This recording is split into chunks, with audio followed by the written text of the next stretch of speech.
Misia mazava fandarana fikaron'ny onjam-peo radio fahazavana iarahana manototosa amin'ny FJKM Ilany Vato missionnaire. Misia mazava fandarana ho fanontara-tsaina atakaran'ny olona ny marina ara-tsoratra masina. Misia mazava arahinao eto amin'ny radio fahazavana.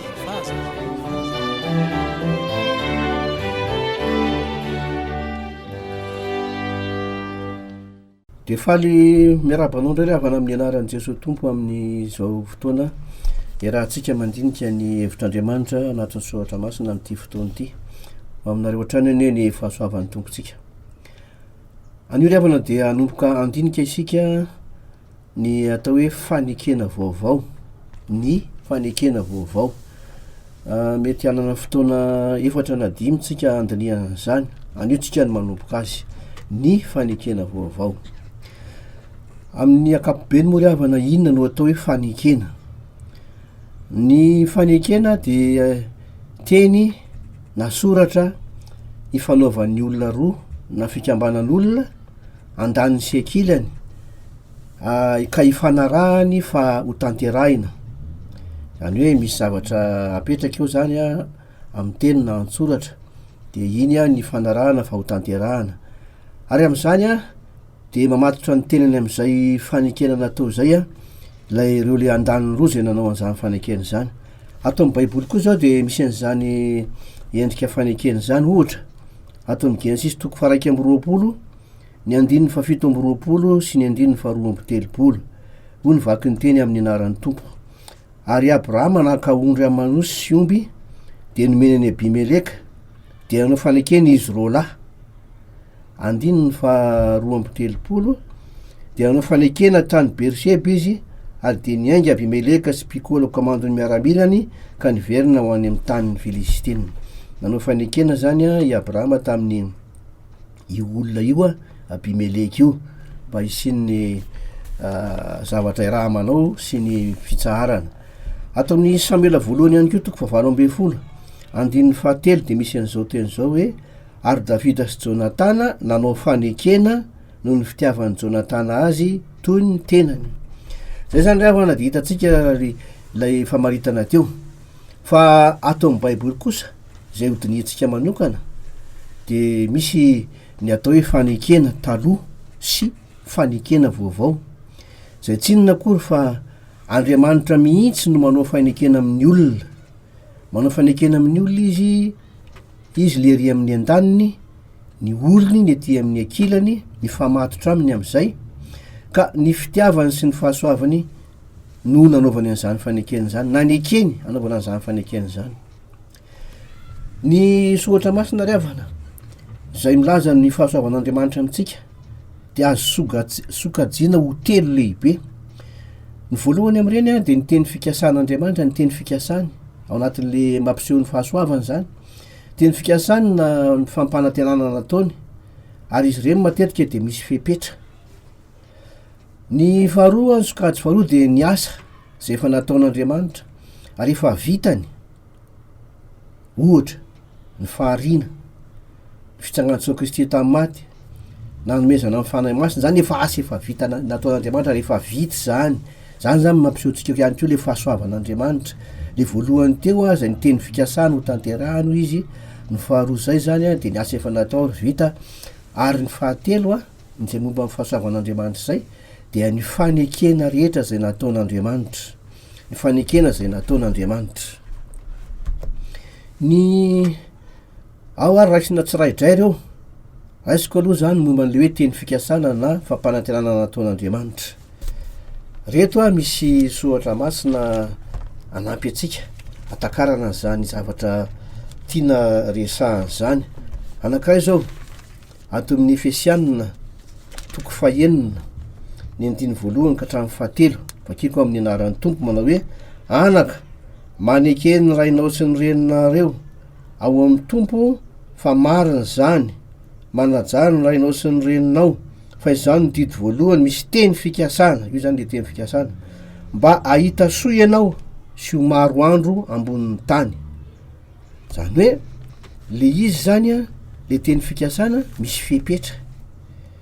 Andriamanitra miteny hoe zay no ataony, fa ny andaniny kosa raha tsy matateraka an'le izy a de tsy mahita n'lay fanekena zay natao eto zany de hoe ny zanaka de asina manaja n'ray sy ny reny fa misy teny fikasana anatiny ozy izy hoe mba hahita mba hahita soa ianao sy ho maro andro amin'ny amboniny tany misy fepetra le izy. Faharoa ohatra ihany ko ohatra faharoa ato amin'ny tantara faharoa toko fa voalohany andininy fahasivy ho ny teny manao hoe ko ankehitriny ry Jehovahandriamanitro aoko tanteraka ny teninao tamin'ny Davida raiko fa ianao efa nampanjaka tamin'ny vahoaka marobe tahaka ny vovotany. Efa nampanantena ma Jehovahandriamanitra fa i Solomona zana no anao an'lay tondra ny fanjakana ary anao an'le tepolin'Andriamanitra. Davida tsy nazonao satria voalaza hoe efa be loatra ny ratsany rana latsany ka de Solomona manao azy. De le teny fikasana zany ny toetra fa le teny fikasana mila vavaka avy amintsika ihany ko. Ianao zany zay anaovan'Andriamanitra le fanekena de mila vavaka ianao Andriamanitro tanterao am'zay ary voka hitoetra le teny fikasana ary tanterao am'zay am'zao ankehitriny zao. Voalohany zany misy fepetra le teny fikasana, faharoa mila vavaka avy amintsika. Fahatelo ato amin'ny Romanina toko faefatra andiny fahatelo amby folo sy efatra amby folo fa tsy lalàna fa fahamarinana amin'ny finoana no nahazony Abrahama sy ny taranany ny teny fikasana ho mpandova izao tontolo zao. Fa raha izay amin'ny lalàna no mpandova de fa foana ny finoana ary tsinotsinona ny teny fikasana. Le teny fikasana zany efa nataon'i Jehovahandriamanitra hoe ho fitahina amin'ny firenena rehetra Abrahama dia mila finoana avy amin'ny Abrahama zany fa finoana no andovana an'lay teny fikasana fa tsy ezaka avy amin'ny olona avy hatrany akory. Finoana aloha de ny finoana rehefa avy eo no miasa. Fa matetika ny tsika de ny asa ny everitsika fa atanteraka an'le teny fikasana fa mila miazona tsara finoana no mitoetra aloha de iny finoana koa tsy mamela anao hipetrapetraka iny fa iny mitarika anao anitsy ny ataonao sy ny teninao sy ny fiainanao manontolo manitsy makany am'lay teny fikasana de tanteraka le izy. Ato amin'ny Hebreo toko fahafolo ny andininy fa enina amby telopolo de lazay ny soratra masina hoe fa tokony anana faharetana ianareo mba ahazonareo zay lazay ny teny fikasana rehefa vitanareo ny sitrapon'Andriamanitra. Mila faharetana zany ny fiandrasana an'lay teny fikasana fa tsy hoe rehefa nikasa Andriamanitra de tonga de mandeha ho azy fotsiny am'izao lasa maji zany fa tsy hevitr'Andriamanitra fa ny hevitr'Andriamanitra zany averiko kely ohatra anakefatra reo misy fepetra le izy mba ho tanteraka aminao zay nanaovany an'le fanekena. Mila vavaka avy aminao le izy nangataka mba ho tanterahan'Andriamanitra amin'ny fotoanany ary fahatelo mila finoana avy aminao fa finoana no andovana an'lay izy fa tsy niezaka avy hatrany. Ary ny faefatra farany de mila faharetana miandry an'zany fatanteran'zany teny fikasana zany. Zay ny voalohany am'le hoe ny fahasoavan'Andriamanitra zay tantera ataony amitsika manao teny fikasana. Fa ny faharoa tsika teo de ny fahasoavan'Andriamanitra zay ambarany soratra masina ihany koa de ny asa efa nataon'Andriamanitra sy efa vitany. De ireo zany indray mety misy ohatra efatra na dimy meko anareo ato amin'ny Isaia toko fahafito andininy faefatra amby folo de lazain'ny Isaia tamin'ny mpanjaka tamin'izany fotoan'izany hoe mangataha famantarana ianao avy amin'ny tompo de tsy nety nangataka ny mpanjaka de hoy Isaia mpaminany hoe ary noho izany dia ny tompo no anome famantarana ho anareo. Indro ananaka ny Virjina ka hiteraka zazalahy ary ny anarany ataony hoe Immanuel. Io zany le asa efa nataon'Andriamanitra io de izy io tena de tanteraka izy io tamin'ny natongavan'i Jesosy Kristy ilay zanak'Andriamanitra velona. De zao no anambaran'ny Galatiana toko faefatra azy andininy faefatra sy andininy fahadimy. Hoy izy hoe fa rehefa tonga ny fotoan'andro de ny rahan'Andriamanitra ny zanany nateraky ny vehivavy nateraka teo ambany lalàna anavotany zay ambany lalàna mba andraisatsika ny fananganananaka. Zany hoe efa asa efa vita zany le io fa tsy voangatahana indray hoe aizany zanaka aomby eo efa nomen'andriamanitra ny zanany ary de asa efa vitan'andriamanitra efa nataony zany ohatra ihany keo zao a ny hoe fanampananten'andriamanitra zany fa anomeny fanahy masina ho an'ny nofo rehetra ho an'ny zanaky ny olona zay mety mino ho an'ny olona zay mety mino de efa nomena zany fanahy masina zany fa tsy voangatahana indray akory efa nomena efa eto le fanahy masina ny any angatahana zao de ny hoe ny fahafienony ny fanahy masina fa efa nomena ny fanahy masina tsy angatahana zany tsony asa efa vita efa nataon'andriamanitra zany ohatra manaraka ato amin'ny romanina toko fahenina andininy fahenina mazava be le tenin'andriamanitra eo zany a hoy izy hoe fa fantatsika fa nitoetsika taloha de niaraka noombona taminy animbana ny tenany ota mba tsy hanompotsika ny ota intsony eto zany de hoe amy teny fototra ny tena hevitra de hoe fa fantatsika fa ny olotsika taloha de fa niaraka nombona tamin'i Jesosy Kristy teo amin'ny hazo fijaliana animbana ny tenany ota mba tsy hanompona ny ota intsony zavatra efa vita zany efa nombona le olona taloha le mpanota efa maty iny satria raha tamin'ny Kristy maty de iny le olona taloha iny netiny teo niaraka taminy teo de efa maty efa voaomby iny zany a ka afaky tsika raha mandinika tsara nareo ny endriky ny matoateny a de milaza zavatra efa vita ireo niaraka no hombona efa vita zany fa tsy hoe hiaraka ombona ny hoe voangatahana ombona fa efa voaombo zay ny famarinana amin'Andriamanitra ohatra fa efatra ato amin'ny Petera faharoa toko voalohany andininy fahatelo sy faefatra hoy izy efa nomeny ny herin'Andriamanitra ho atsika ny zavatra rehetra momba ny fiainana sy ny toe-panaraka an'Andriamanitra amin'ny fahalalana ny antso atsika tamin'ny voninahitry sy ny fahatsarany ary zany no nahatanterahany tamintsika ireo teny fikasana sady soa no lehibe indrindra mba ho tonga piray amin'ny fomba an'Andriamanitra am'izany ianareo rehefa afaka nandositra ny fahalotona zay eo am'izao tontolo zao noho ny filana efa vita zany efa nomeny herin'Andriamanitra atsika ny hery rehetra momba zany toe-panaraka an'Andriamanitra zany efa ao zany le izy a tsy tokony lavo any amin'ny fahadalana intsony zany sika raha zany hevitr'Andriamanitra zany efa tanteraky zany efa vita zany efa zay ny marina fa mila finoana mandray an'ireny asa efa vita sy nataon'Andriamanitra reny ary ny ohatra farany zay resahako a eto zany a de ny Efesianina toko faharoa andininy faefatra ka hatramin'ny fahenina ino tsara nge zao filaza ny tenin'Andriamanitra zao amin'ny anaran'i Jesosy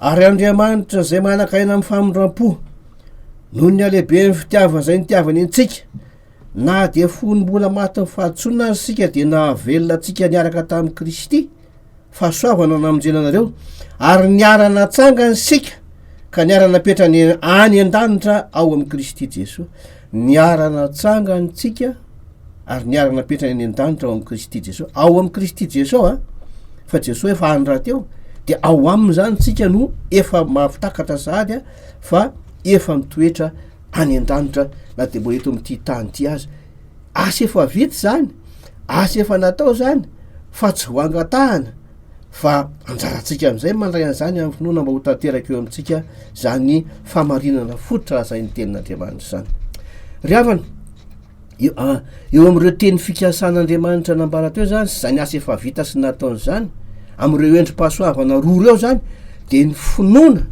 sy ny fisaorana an'Andriamanitra no andrasana amintsika ny finoana sy ny fisaorana satria Andriamanitra mahatoky ary mahavita ny zavatra efa nilazainy izy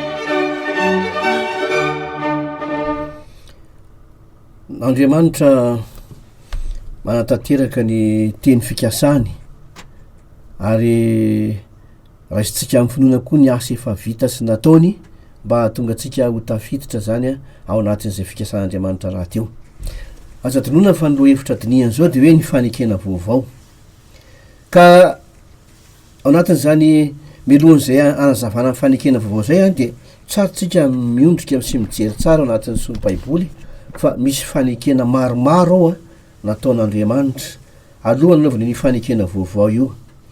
Efa nambatsika teny am-piandohana fa ny fanekena de tsy inona akory fa teny na soratra fanaovan'ny olona roa ary ny fanarahany fa ho atao le izy. De ato amin'ny baiboly a tsy teny fikasana sy asa efa vita ihany no nataon'Andriamanitra ho an'ny olona noho ny fahasoavana fa tena nanao fanekena koa izy. Ary izany fanekena nataony zany de fanekena nataony tamin'ny olony. Ny fanekena dia ravana de mamatotra n'lay nanao azy. Zany hoe Andriamanitra zany a mini mamatotra ny tenany ao anatin'ny fanekena zay ataony, anatin'ny teny fikasany sy ny asa nataony ary zavatra mbola kendreny ho tanterahana. De tsy mikasa fotsiny izy fa tena mifatorany ka nataony fanekena ary tena ny tenany mihitsy no nataony antoka ao amin'izany fanekena natao zany, mamatotra ny tenany ao anatin'izay izy. Zany hoe tena nanitry tena Andriamanitra mamatotra ny tenany ao anatin'izany fanekena zany anony amin'ny olona. Ary ny fanekena tsy azo ravana ka tsy afaka miova intsony Andriamanitra rehefa nanao fanekena fa zay fanekena nataon'izay mihitsy mamatotra azy. Ary aza adino a fa izy no nanao an'izany, izy ihany namatotra ny tenany fa tsy tsika akory manam-pahefana aminy ka hoe fatorana amin'ny teniny izy fa iny tenany ihany noho ny maizy azy no mamatotra ny tenany amin'izany. Zao ny lazainy Timoty 2 toko 2 andiny 17 hoy izy hoe fa na de tsy matoky azy sika de mbola mahatoky ihany izy fa tsy mahazo mandany tenany. Zany hoe lefa fanekena izy zany na de tsy mahatoky azy tsika ao anatin'le fanekena natao tamin'Andriamanitra de Andriamanitra kosa zany a eto izy ny soratra masina de mijanona ho mahatoky izy tsy miova satria tsy mahazo mandany tenany izy fa raha tsy zany izy a de lazaina fa Andriamanitra mpandainga tsy mitazona ny teniny. Ny fanekena mamatotra n'le nanao azy sika teo ka ato amin'Andriamanitra tompoko a ny fototra na ny toky na ny antoka fa tsy iova izy de izy aloha lay mahatoky. Ny tsy fiovany mihitsy Andriamanitra tsy miova matsy ny ary mandrak'izay mahatoky izy fa tsy manana teny roa zany izy fa ny soratra masina no teny ao amin'Andriamanitra rehefa eny de eny, rehefa tsy de tsy. Rehefa nanao fanekena izy zany tsy miova izy arak'izay fa teny lazain'izay. Averiko a araka ny teny fanekena nataony a fa tsy anivelan'ny fanekena tsy anivelan'izay teny zay akory fa matetika matsy ny olona misitona azo mivoaka any amin'izay fanekena nataon'izay de any Andriamanitra ny tadiavy ny asa tsy miasa any izy fa ao amin'ny teny fanekena ihany a zay efa nataony a tsy miova izy manatanteraka azy. Zay ny antoka voalohany.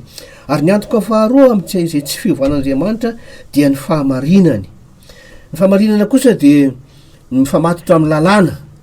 Efa nataon'Andriamanitra lalàna mihitsy zany le fanekena. Testamenta raha teo moa dikan'izany fanekena zany ary fantatsika tsara fa ny testamenta zay nataon'ny olona raha mbola velona izy de efa fatotra tsy azo ovana intsony rehefa maty izy vao manan-kery iny. De zay zany le tonga de miasa le fanekena rehefa maty le nanao le testamenta le fanekena zany. Ka tena araka ny lalàna zany. Reo roa reo zany no antoka iorenan'Andriamanitra amin'ny fanekeny. Izy voalohany izy mahatoky tsy miova ary izy voafatotry ny lalàna zay efa nataony raha teo ihany. Ry havana, Andriamanitra manetry tena sady fatotry ny fanekeny tsy afaka miova izy. Hoy ny vakina teo fa mbola veriko indray Timoty 2 toko 2:17 fa na de tsy mahatoky azy aza isika de mbola mahatoky ihany izy fa tsy mahazo mandany tenany. Reto ry havana le fanekena 5 lehibe ny nataon'Andriamanitra ato anatin'ny baiboly. Fa fanekena anaky 5 lehibe no hitantsika anaty baiboly nataon'Andriamanitra. Ny voalohany tamin'ireny de ny fanekena tamin'ny Noa.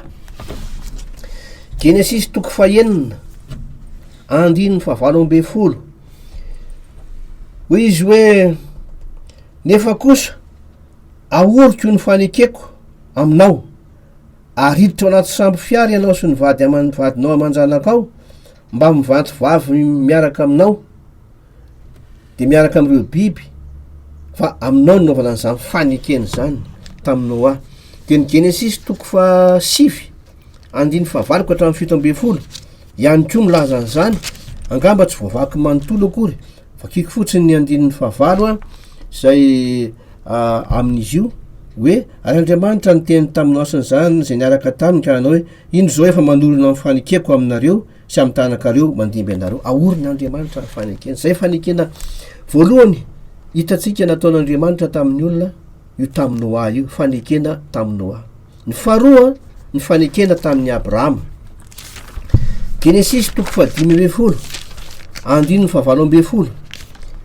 hoy izy hoe tam'izany andro zany Jehova nanao fanekena tamin'ny Abrahama ka nanao hoe ny taranako efa nomeko ty tany ty hatrany amin'ny on'ny Egypta ka hatrany amin'ny ony lehibe de ny ony Eufrata. Zany hoe fanekena faharoa nataon'Andriamanitra fanekena tamin'ny Abrahama. Fanekena fahatelo zay hitatsika ato amin'ny Baiboly nataon'Andriamanitra dia zay voalaza ao amin'ny bokin'ny Nomery toko 520 ny 10 ka hatramin'ny 13. Fanekena nataon'Andriamanitra tamin'ny fokony Levy. Hoy izy, ary Jehova niteny tamin'ny Mosesy ka nanao hoe Finiasa zanaky Eleazara zanaky Arona mpisorona nampiala ny fahatezerako tamin'ny zanak'Israely raha nirehitra noho ny fitiavany ahy izy ka dia tsy nataoko lanringana ny zanak'Israely tamin'ny firehetan'ny fahatezerako. Ary noho izany de lazao hoe indro meko azy ny faneken'ny fihavanako, ary isy ny zana mandimby azy no hanana izany ho faneken'ny fisosonana mandrak'izay, satria nirehitra noho ny fitiavany an'Andriamaniny izy ka nanao fanavotana ho an'ny zanak'Israely. Tian'Andriamanitra reo tanaky Levy reo de nataon'Andriamanitra ho tompon'ny fisoronana mandrak'izay. Fanekena fahatelo zany fanekena zany faneken'ny fisoronana mandrak'izay izy io, ary ny votoatiny zany de mba vakinareo zany rehefa malalaka nareo ao amin'ny Nomery 7 1 ka hatramin'ny 12, ary Nomery 7 ny 1 ka hatramin'ny 20. Averiko Nomery 7 1 ka hatramin'ny 12 ary Nomery 7 ny 1 ka hatramin'ny 20. Ao misy an'le votoatin'le fanekena fisoronana mandrak'izay nomena tamin'ny fokony Levy. Fanekena fahatelo zay nataon'i Jehova Andriamanitra. Fanekena faefatra nataon'i Jehova Andriamanitra de fanekena tamin'i Davida. Fatatsika fa Davida lay nofidian'Andriamanitra ho mpanjaka de nanaova fanekena hoe ianao nesorona tamin'ny Saoly ny fanjakana satria tsy nahatoko Saoly, de namenan'i Davida ny fanjakana, ary dia hoy izy n'Andriamanitra hoe aminao nanorenako ny fanekeko sy amin'ny tanako amandimby anao ny fanekena mandrak'izay. De ny votoatin'izany fanekena zany hitatsika ato amin'ny Samuela faharoa toko 7 1 ka hatramin'ny 7. Samuela faharoa toko 7 1 ka hatramin'ny 7 mba vakinareo zany ny fanekena nataon'i Jehova Andriamanitra io tamin'i Davida, ary lazainy fa tsy hotsoahany mandrak'izay amin'ny tanaky Davida ny fanekeny. Ary i Solomona no nandovan'izany voalohany, fa ny tena nitondrona de i Jesosy Kristy lay zanaky Davida amin'ny fiaviana, fa zanak'Andriamanitra kosa am'izay tena maizy azy. Ka de zay zany fanekena faefatra zay. Fanekena natao tamin'ny Noa voalohany, fanekena tamin'ny Abrahama faharoa, fanekena tamin'ny fokony Levy fisoronana mandrak'izay ny fahatelo, fanekena tamin'ny Davida ny faefatra, ary ny farany zay nataon'Andriamanitra de ny fanekena vaovao. Fanekena vaovao zay tena hodinitsika. Zao no hitatsika ato amin'ny Jeremia toko 1:30 ka hatramin'ny 4:30 vakina amin'ny anaran'i Jesosy. Indro avy ny andro Jehova zay anaovako fanekena vaovao amin'ny tanak'Israely sy ny tanaky Joda, nefa tsy araky ny fanekena ataoko tamin'ny razany tamin'ny andro ny tantanako azy nitondra azy nivoaka avy tany amin'ny tany Egypta, fa izy ireny de nivadika ny fanekeko, nefa zao ny vadiny o Jehova, fa izao ny fanekena ataoko amin'ny tanak'Israely rehefa afaka zany andro zany ho Jehova dia ataoko ao an-tsainy ny lalako sady hosoratako ao am-pony azaho Andriamaniny ary izy oloko asamy tsy ampianatra ny namany sy ny ralahany avy intsony izy hoe mahalalahany Jehova fa samy alala avy koa izy rehetra hatramin'ny kely indrindra ka hatramin'ny lehibe indrindra ho Jehova fa avelako ny heriny ary tsotsorovako intsony ny fahotany. Fanekena vaovao ataon'i Jehova Andriamanitra taorian'ireo fanekena efatra zay efa lehibe zay efa nitanterahany. Io fanekena vaovao ry havana no tena hodinitsika zay itsika no sitraka azy koa am'izao andro ankehitriny zao. Mahireza ry havana. Misia mazava fandarana fikarin'ny onjam-peo radio fahazavana iarahana manototosa amin'ny FJKM Ilan'ny Vato missionnaire.